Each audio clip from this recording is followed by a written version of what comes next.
Hi everyone, welcome back to my another video. तो आज मैं आपको बताने वाला हूँ कि हमारा जो यूनिक आईडी है, अगर आप स्टूडेंट हैं तो आपको मालूम होगा आपका जो यूनिक आईडी है अगर वो अपडेट करने का ज़रूरत पड़ जाए तो यहाँ पर किस तरह से अपडेट कर सकते हैं, क्योंकि यहाँ पर यूनिक आईडी का जो अपडेट निकल आ चुका है।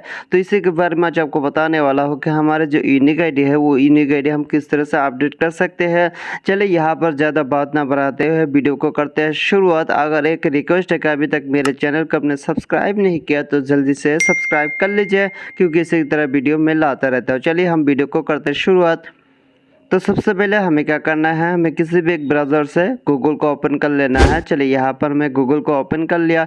उसके बाद हमें सिंपल से यहाँ पर लिखना है यूनिक आईडी, जिसका लिंक मैं डिस्क्रिप्शन में दे चुका हूँ। जहाँ पर आपको यूनिक आईडी लिखना है, लिखने के बाद फ़ौरन ही आपको एक ऑप्शन में निकल आ जाएगा, यानी यूनिक आईडी का जो वेबसाइट है इस वेबसाइट पर हमें सिंपल सा करना है विजिट। चलिए यहाँ पर मैं विजिट करने के बाद इस तरह से हमें इंटरफेस देखने को मिलेगा। तो हम थोड़ा सा नीचे आने के बाद इस तरह से हमें इंटरफेस देखने को मिलेगा। तो यहाँ पर कुछ ऑप्शन है, अगर आप न्यू है तो यहाँ पर गो फॉर रजिस्ट्रेशन करना पड़ेगा, जो आपको यूनिक आईडी बना दिया जाएगा। तो उसके बाद हम यहाँ पर क्या करने वाले हैं, हमारा जो यूनिक आईडी है वो हमें अपडेट करना है। तो यहाँ पर एक ऑप्शन आपको मिल जाएगा ग्रीन कलर्स में, यहाँ पर status logging notification of submitted data. So यहाँ पर इस वाले ऑप्शन पर हमें सिंपल सा करना है क्लिक करने के बाद हम यहाँ पर क्या करने वाले हैं, हमारा जो यूनिक आईडी है, अगर आपको मालूम ना हो कि आपके यूनिक आईडी क्या था जो आपने बनाया था, तो उसके लिए अलग मैं वीडियो बना चुका हूँ। उस वीडियो को आप देख सकते हैं, जिसका लिंक मैं डिस्क्रिप्शन में दे चुका हूँ या आई बटन में पर भी है उसका लिंक। चलिए यहाँ पर मैं क्या करने वाला हूँ, पहले आपको क्या करना है, आपका जो यूनिक आईडी है वो यूनिक आईडी यहाँ पर हमें लॉगिन कर लेना। चलिए यहाँ पर मैं फटाफट से अपनी यूनिक आईडी को यहाँ पर लॉगिन कर लेता हूँ। लॉगिन करने के बाद हमें क्या करना है, अपने जो यूनिक आईडी है हमारे जो इस यूनिक आईडी को हमें सिंपल सा करना है अपडेट। तो यहाँ पर अपडेट ऑप्शन निकल आ चुका है। अगर आप बैंक अपडेट, यहाँ पर कुछ अपडेट है, पर्सनल इन्फॉर्मेशन, आपका जो डाटा है, डिटेल्स है, वो अगर आप अपडेट करना चाहते हैं तो यहाँ पर वो भी कर सकते हैं। उसके भी यहाँ पर आपका जो डाटा आपने दिया था, आपका जो नाम है, जो आपने डिटेल्स दिया था, उसको अगर चेंज करना है तो यहाँ पर वो भी कर सकते हैं।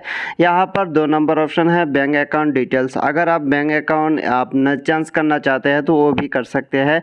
तो हमें क्या करना है, हमें यहाँ पर क्वालिफाइंग एग्जामिनेशन एंड एडमिशन, जो ये ऑप्शन है, आखिरी जो ऑप्शन है, इस वाले ऑप्शन पर हमें सिंपल सा करना है क्लिक। अगर आपको पहले वाले 2 ऑप्शन पर अगर आपको अपडेट करना है यानी इसको चेंज करना है तो वो कर सकते हैं। हमें यहाँ पर नीचे वाले ऑप्शन पर हमें करना है क्लिक।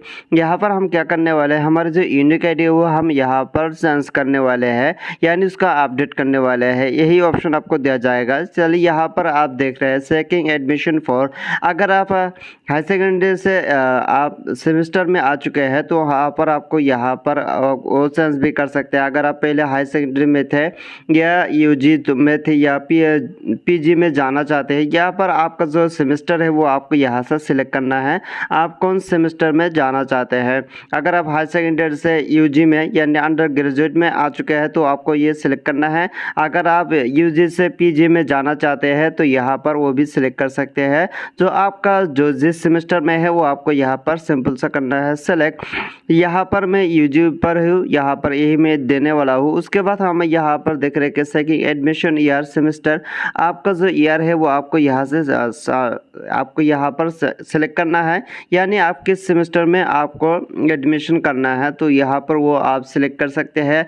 तो मैं यहाँ पर फाइनली मैं आपको यहाँ पर बता देना चाहता हूँ कि मैं 4th सेमेस्टर पर हूँ, तो यहाँ पर 4th सेमेस्टर का कोई ऑप्शन नहीं है। तो यहाँ पर हमें सिंपल सा वो जो 3rd सेमेस्टर वाला ऑप्शन है यही हमें रखना है, क्योंकि हम अभी तक 4th सेमेस्टर में हूँ। जो आप जिस सेमेस्टर पर है उस सेमेस्टर को यहाँ से हमें सिलेक्ट करना है। उसके बाद यहाँ पर आप देख रहे हैं कि लास्ट क्वालिफाइंग एग्जामिनेशन, तो आपका जो लास्ट क्वालिफाई है, यानी अगर आप कहाँ से आप आ चुके हैं, एसएलसी पास करके आप हाई सेकेंडरी में आना चाहते हैं तो वो आपको यहाँ पर सिलेक्ट करना है। अगर आप हाई सेकेंडरी से बीएससी, आपको अगर आप हाई सेकेंडरी से सेमेस्टर में आना है तो यानी आप तो वो आपको सिलेक्ट करना है। मान लीजिए कि आप सेमेस्टर में आ चुके हैं तो आपको हाई सेकेंडरी से आप सेमेस्टर में आ चुके हैं तो आपको हाई सेकेंडरी सिलेक्ट करना है, यानी यही आपको देना है कि आपने आखिर में कौन सा क्लास आपने पास किया तो वो आपको यहाँ पर सिलेक्ट करना है। चलिए यहाँ पर मैं जी हुई है तो इस पर हमें यही सिलेक्ट कर लेना है। अगर आप हाई सेकेंडरी से सेमेस्टर में आ चुके हैं तो आपको एचएस रखना है। अगर आप एचएलसी से हाई सेकेंडरी में आ चुके हैं तो आपको ये भी सिलेक्ट करना है, जो है वो आपको सिलेक्ट करना है। तो यहाँ पर मैं सेम ही रखता हूँ क्योंकि मैं 4th सेमेस्टर पर हूँ, सो यहाँ पर मैं यही सेम ही रखता हूँ।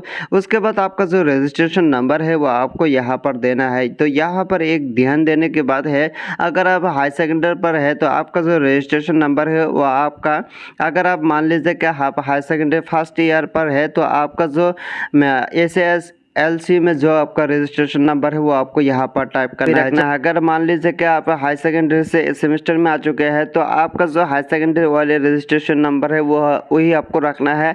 अगर आप यूजी से पीजी में आ चुके हैं तो आपका यूजी में जो रजिस्ट्रेशन नंबर है वही आपको देना है। तो चलिए से यहाँ पर वो फिलअप करने के बाद हमें सिंपल सा क्या करना है, यहाँ पर सेव वाले ऑप्शन जो है इस पर हमें रखना है। तो यहाँ पर मैं आपको बता देना चाहता हूँ, अगर आप 4th सेमेस्टर में है तो आपका जो यहाँ पर सिस्टम है वो सेम ही रखना है, आपको कोई अपडेट करने का कोई ज़रूरत नहीं, क्योंकि यहाँ पर अपडेट करने का कोई ऑप्शन ही नहीं है। चलिए यहाँ पर मैं कर लेता हूँ सेव। तो इस तरह से आप अपनी यूनिक आईडी को सेव अपडेट कर सकते हैं। सो उम्मीद है ये वीडियो आपको इन्फॉर्मेटिव लगा होगा, तो अपने फ्रेंड के साथ शेयर करना मत भूलें ताकि वो भी अपने यूनिक आईडी को अपडेट कर सकते हैं अपने मोबाइल के ज़रिए से।